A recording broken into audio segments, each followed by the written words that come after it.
Okay, so get ready for this one, folks. We're diving into Melania Trump's memoir today. Oh, wow. I know what you might be thinking, Hmm. like politics, really, but just trust me on this one. Yeah. It's less about the actual policies and all that, and more about getting a peek behind the curtain. Right, behind the scenes. Yeah, exactly. It's really her story, like all the way from a small town in Slovenia Oh. to the White House. I mean, what I think is really fascinating is how she captures both the extraordinary and the relatable, like all in the same book. You see glimpses of this like global icon, but then at the same time, she's a woman dealing with all the same everyday things we all face. Family, relationships, trying to find your place in the world. It's all in there. Yeah, and she doesn't shy away from the tough stuff either. No, not at I all. mean, just imagine the pressure of being first lady, constantly under scrutiny, especially these days with social media and everything. Absolutely. I mean, it's like this constant tension between her wanting privacy, but also having this very public role. Yeah. And the memoir really digs into that whole struggle. And it makes you wonder, like, how much do we really know about people in the spotlight, you know? Exactly. It's like we all think we know these famous figures, but we're really only seeing what they want us to see. Right. So this memoir feels like she's like pulling back the curtain a little and actually letting us into her world. I agree. It's like, for example, early on in her modeling career, there's this whole incident where she wins this big contest in Italy. Uh-huh. But get this, the prize money gets stolen. What? Yeah, crazy, right? But instead of just, letting it go, she absolutely refuses to work with that studio ever again. Wow. I think that says a lot about her character. Yeah, definitely. It shows like this strong sense of ethics, this unwillingness to compromise her values, even way back then. Right. That kind of integrity seems to run through her whole life. Yeah. You know? Definitely. And you see that same determination when she's dealing with all the craziness of the modeling world. I mean, think about it. She went from modeling in Slovenia to Milan, Paris, and then New York. It's a huge jump. That's a huge leap, yeah. Huge. And it wasn't all like glitz and glamour, right? She talks about all the hard work, Oh, yeah. the long hours, the travel, even the rejections. It's true. She gives you a real look at the less glamorous side of that industry, which I really appreciated. Me too. Me too. Yeah. It reminds us that success takes real grit and resilience, even in a field like modeling. Yeah. And it makes her eventual success even more impressive. Absolutely. So, okay, imagine this. Picture this. Melania, already a successful model in Europe, sets her sights on New York City. The Big Apple. What do you think drew her there? Well, she talks a lot about the energy of the city, the opportunities, that whole melting pot of cultures. Yeah. But that's also where she meets Donald Trump, Oh, yeah. which, as you can imagine, totally changes everything for her. That meeting at the Kit Kat Club during Fashion Week is like legendary. It's iconic. It's iconic, yeah. And it's really interesting how she describes their first interaction. She actually refused to give him her number at first. Oh, wow. Yeah, which it kind of challenges that image of her as passive or, easily swayed by money and power. Right. She was already a successful model on her own, and she wanted to get to know him on her terms. I like that. It shows like a real independent streak, a willingness to stand her ground, Totally. even with someone as powerful as Donald Trump. Yeah, and the tabloids went crazy with their age difference, of course. Oh, for sure. They ate that up. Oh, yeah. But she addresses it directly in the memoir. She emphasizes how their connection went beyond age. Right. And that she never felt pressured or controlled by him at all. It makes you realize how much of what we think we know about people is just media hype, not reality. Exactly. It's all about the narrative. Right. Yeah. Yeah. And that desire for privacy, it's something that comes up a lot in the book, right? Oh, yeah, definitely. Just imagine dating someone who's constantly in the spotlight. I can't even imagine. It must be so hard. It would be a nightmare. Yeah. You can really feel that tension, that push and pull between wanting to protect your life and having to deal with all the public attention. Yeah. And that just gets like a million times worse when he decides to run for president. Oh, I bet. It's like suddenly she's in this world of politics that she never wanted to be a part of. Right. You're just kind of watching her try to figure it all out while the whole world is watching her every move. Yeah. Wow. That's got to be tough. Yeah, it must have been crazy, like a whirlwind. Totally. She describes it as like pure chaos, the campaign, all the traveling, the rallies, the debates. It's all in there. And then like that shock of actually winning. I can't even imagine. Right. It's like you can almost feel how heavy that moment must have been for her, that realization that, like, their whole lives were about to change, like, completely. Yeah, and on the The inauguration, inauguration, oh my God. moving into the White House, becoming First Lady. Talk about pressure. Seriously, Yeah. remember all the talk about her fashion choices? Oh, yeah, of course. Like, every single outfit was analyzed. That blue Ralph Lauren outfit she wore to the inauguration. Iconic. Iconic, yeah. It's like, it just shows you how, like, every little thing a first lady does is under a microscope, you know? For sure. And for Melania,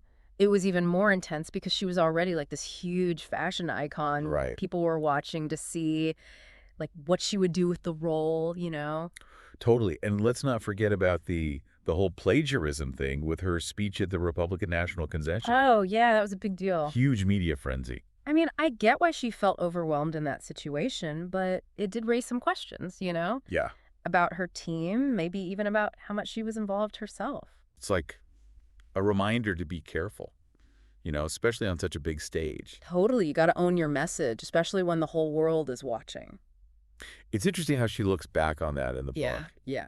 She kind of admits that she made mistakes and that she learned from them. Which is important. I mean, everyone makes mistakes. Yeah, for sure. And it seems like that whole thing made her even more determined to, like, control her own story. I think you're right. That need for control comes up a lot, especially when she talks about her Be Best initiative.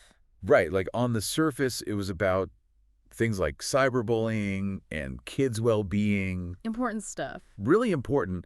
But it also kind of felt like she was trying to, like, carve out her own space, I see what you mean, like separate from all the political stuff surrounding her husband. Exactly. It's fascinating because you can see this, like, genuine desire to do good, especially for kids. Yeah. But at the same time, people were questioning whether it was all, like, sincere. Right, especially with, some of the things her husband was doing online.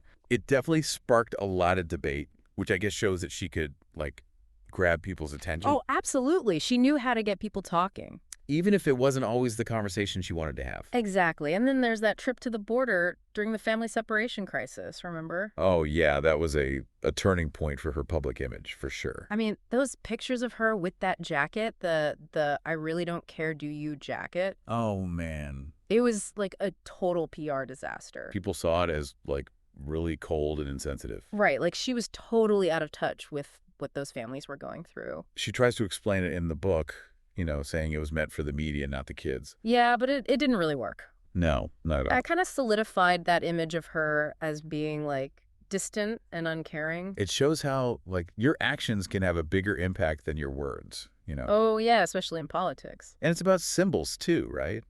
That jacket became a symbol, whether she meant it to be or not. Exactly. It's hard to escape those kinds of symbols once they're out there.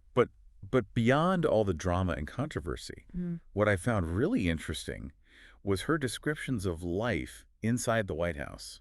I know, it's like a peek into this whole other world. A world that most of us will never see. Yeah, she talks about state dinners and meeting world leaders and, like, just the constant pressure of being in the public eye.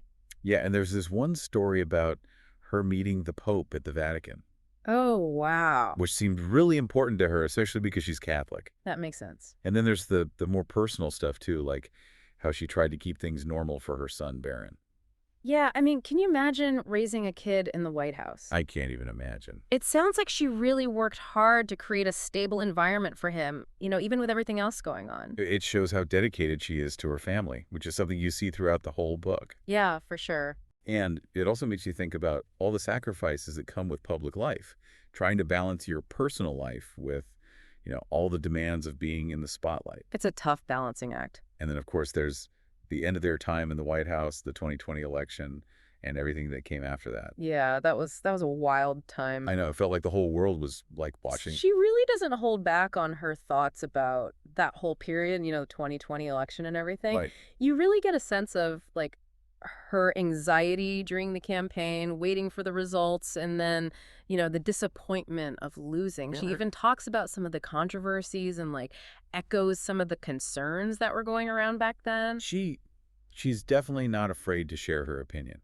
No, not at all. You can tell she feels strongly about certain issues. And she's not afraid to say it, even if it might ruffle some feathers. It's kind of refreshing, actually. Yeah, it is. She's not trying to, like, please everybody or present this perfect image. She's just, being real. It's raw. It's honest.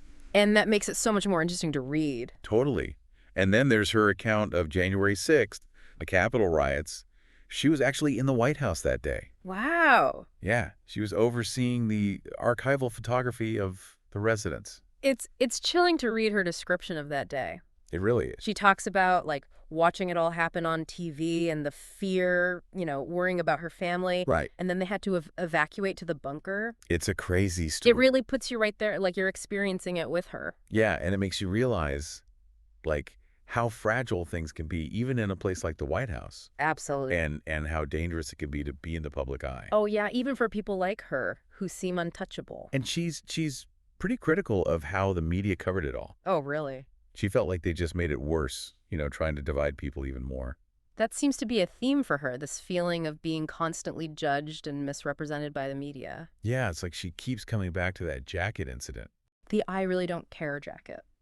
Yeah, she insists it was meant for the media, not for those kids at the border. Right. It's like she feels really misunderstood. It's like this is her chance to set the record straight, to finally tell her side of the story. Yeah, and she gets into some really personal stuff, too, like the time someone tried to assassinate her husband.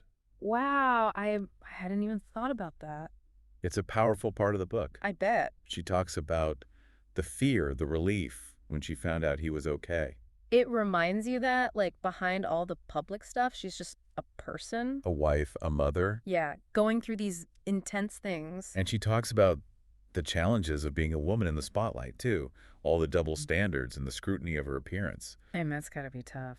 And she's open about her beliefs, Mm. even when they're not popular. Like, she talks about her views on abortion. Wow, that's brave. Yeah. And she does it in a really thoughtful way. Yeah. It's not just like slogans or talking points. It's her own perspective. I like that it's refreshing to hear someone just be real about these complex issues. Yeah, it's like she's finally found her voice and she's using it. Yeah. And what's interesting is that she ends the book with this message of, like, unity and compassion, Real. Yeah, it's like even after all the fighting and attacks, she still believes in, like, finding common ground and understanding each other. That's actually really nice to hear. It's a good way to end a book that's, like, both personal and really insightful. It's raw, it's honest, and it gives you this glimpse into a world that most of us will never know. Yeah, it definitely leaves you wanting to learn more. So what do you think, like, what's the takeaway from all this? I think no matter what you think about Melania Trump or her politics, this memoir gives us a chance to see things from her point of view. Right. It's a good reminder that, like, even public figures are just people with their own stories. And that we should try to listen to those stories? Exactly, with an open mind and be willing to question our own assumptions. I couldn't have said it better myself. It's a fascinating read, full of surprises, and I definitely recommend it to anyone listening. I second that. It's worth checking out. Well, that's it for our deep dive into Melania Trump's memoir. We hope you enjoyed it. We'll see you next time.